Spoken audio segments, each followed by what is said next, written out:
Thank you, Bobby. Thanks everyone for being here today.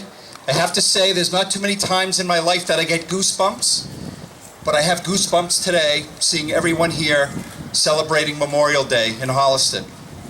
Good morning, honored guests, reverend clergy, friends, neighbors, fellow citizens of Holliston, and particularly Meg and Sue, our wonderful taps players. For those of you that haven't been on all the memorials that we've been on, they have done a wonderful job today. On this Memorial Day 2014, I'd like to take a look at the history of this solemn occasion in hopes of better understanding its origins. My hope that it will have the same profound effect on you that it has had on me in researching this. Memorial Day, which was originally called Decoration Day, started as a national day of remembrance for all those soldiers who died in service of the United States of America during the Civil War. Over here to my left, we have a wonderful monument that illustrates that. Inspiration for that day happened as a result of the Civil War conflict and the Union's military associated desire to honor those war dead who defended the Republic. It was not until after World War I that Memorial Day came to honor all members of our armed forces who died in the line of duty, dating back to the Revolutionary War. Although the dates of Memorial Day have changed throughout the years, Memorial Day, the initial Memorial Day of 1868 was held on May 30th. And that was a result of this order that I will now read. It was called General Order Number 11. And it's very eloquent, and I think it has a lot of meaning. And I think if you listen to the words, it has a lot of meaning back then as it does today. It was written by General John Logan, then National Commander of the Grand Army of the Republic, or GAR, and then serving in Congress as a representative from the state of Illinois, who officially proclaimed the day on May 5th, 1868, with his General Order Number 11, which read as follows. On May 5th of 1868, as Commander-in-Chief of the Grand Army of the Republic, I, General Logan, have issued to our comrades throughout the land the following order. It's dated Headquarters, Grand Army of the Republic, Adjutant Generals, Office Number 44, 14th Street, Washington, D.C., May 5th, 1868. General Order Number 11.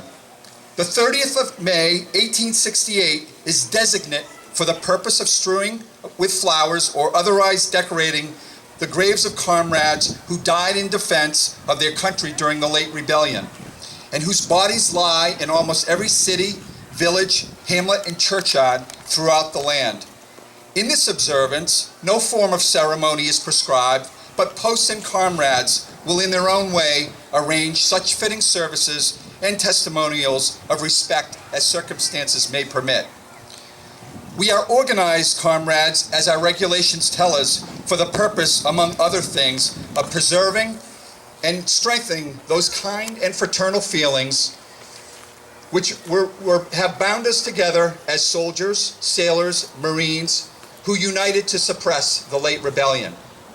What can aid more to assure this result than by cherishing tenderly the memory of our heroic dead, who made their hearts a barricade between our country and its foes. Their soldier lives were the reveille of freedom to a race in chains, and their deaths a tattoo of rebellious tyranny in arms. We should guard their graves with sacred vigilance. All that with the consecrated wealth and toil of a nation can add to their adornment and security, but is a fitting tribute to the memory of these slain defenders. Let no wanton foot tread rudely on such hallowed grounds. Let no vandalism or avarice or neglect, no ravages of time testify to the present or to the coming generations that we have forgotten as a people the cost of a free and undivided republic. If other eyes grow dull, the others black, the other hearts cold, in the solemn trust, ours shall keep it well as long as the light and the warmth of life remain to us. Let us then, at the appointed time, gather around their sacred remains and garland the passionless mounds above them with the choicest flowers of springtime. Let us let us raise above them the dear old flag they saved from dishonor.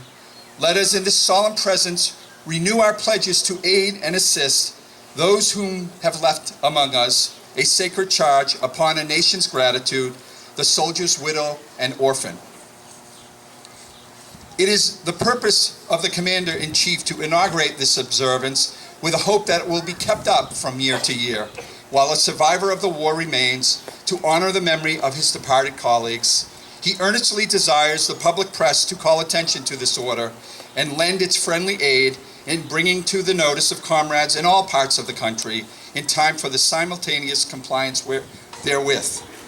Department commanders will use every effort to make this order effective.